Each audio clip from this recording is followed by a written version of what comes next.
Chapter 4. The Awakened Ones. I do not come to this earth because teachers have stated these truths, or because human leaders have created things to follow. My presence comes like bubbling brooks come to the hills in springtime. No one may even remember the rains higher on the mountains, but suddenly in all the towns and villages the water appears, flowing down the creeks, rising in 10,000 springs, rippling through 100 pools. I am thankful for each one of you who chooses to step through the emotional veil to enter my presence. And I am thankful for what you might do to help me draw the sleeping of your race up into the joys of the new world. But though you may be enthusiastic about some favorite technique or school of thought that has assisted your awakening, my coming can best be assisted not by teaching a method, but by yourself being the method. Do not draw excessive attention to any one school or approach, but help me rather as I continue to create the climate in which 10,000 schools and approaches might flourish. No one of you is central, as in the old hierarchical pattern of human organization, because each of you is central in the biological pattern of organization that guides all life within my body. Watch a caterpillar as it glides slowly across the ground. See how it moves, see how it flows. This is how I guide my human family in time, through their own organic rhythms, purposes, beings, and meanings. And this is how my coming proceeds. If you seek to know the center of all that is occurring on your planet, become the servant of all. It is from the loving human heart that I coordinate the present transition. Those who share my passion for giving, who shower blessing in each and every moment through their love and goodwill, these are the center. Each one is the center who is centered in me, for then there is only one, and it is I. Do not be concerned if your first efforts to align yourself with the purposes of the Holy Spirit do not immediately bring the results you expect.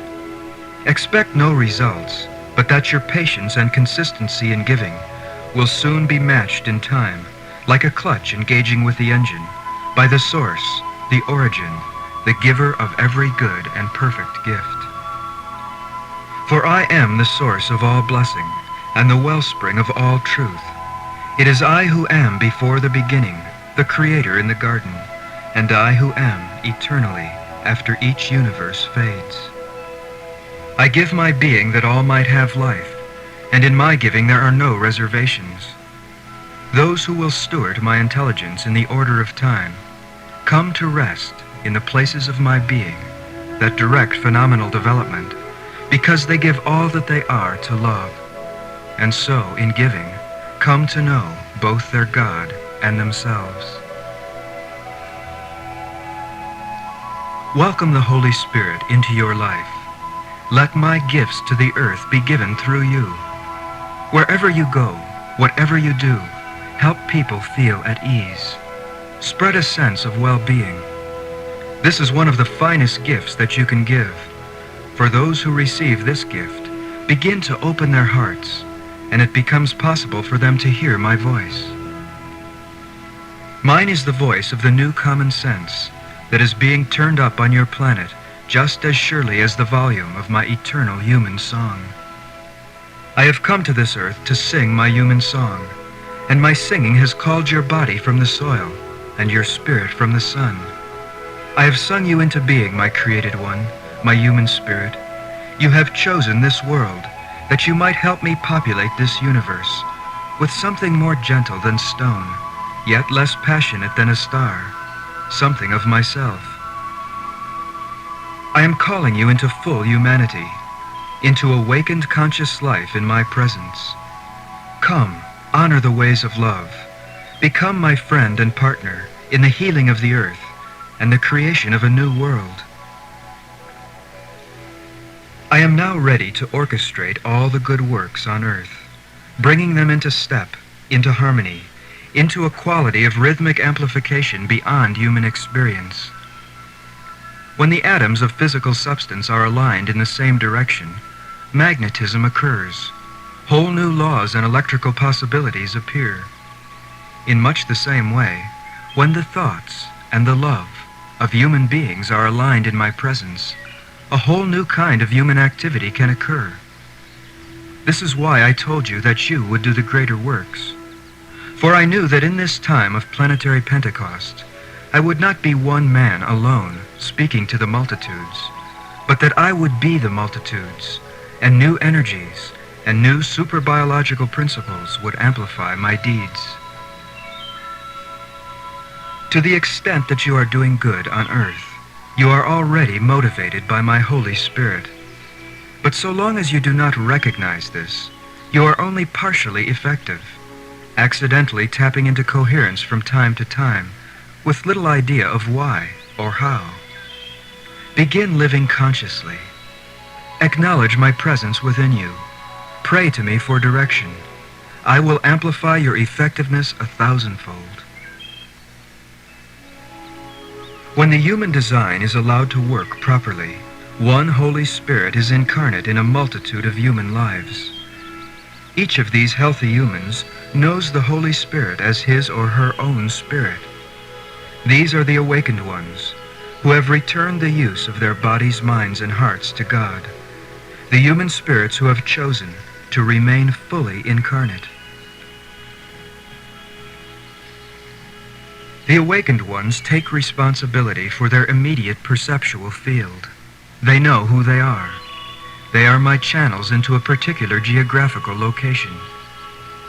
Awakened ones do not segregate their spiritual selves from their everyday affairs. They accept responsibility for being eternal God beings, and they are willing to bring reality into every human activity. They do not shy away from offering healing when healing is called for. When they perceive a situation where the Holy Spirit's input will lighten the loads of all concerned, they do not hold back, fearing criticism, judgment, or human attention. The awakened ones are the healthy cells in my planetary organ of intelligence. They are my teachers, healers, priests and priestesses. They are the new doctors and the new lawyers. They teach the laws of love, the laws of health, the laws of creation. They assist in the removal of all that obscures perception and diminishes the experience of God. They do not lead people externally, as in the old world. They guide all who are open to the inner leadership of the indwelling Spirit. They are the angels whom I have sent, not to speak of God afar, but to dwell on earth an example of the truth that they themselves are. Thousands of awakened ones already light this world, and soon there will be many more, incarnate men and women whom all in love shall meet. The awakened ones share my spirit and my power. My presence works through each of them. Through them I teach, heal, and forgive sins. When one of these awakened ones forgives sins, it is I that forgive. And when one of these awakened ones heals, it is I that heal. My presence acts on all from within, but when my inner activity is accompanied by the outer activity of an awakened one, it is much easier for people to be made whole. For the truth, then, is not abstract, but manifest in expression. Sacred writings can lead people to my spirit, but it is my spirit working through people that will change the world. I now send you as the agents of my inspiration. I give you the assurance that you will succeed. The age has turned. Go forth with certainty, knowing that these teachings, these truths, will be welcomed.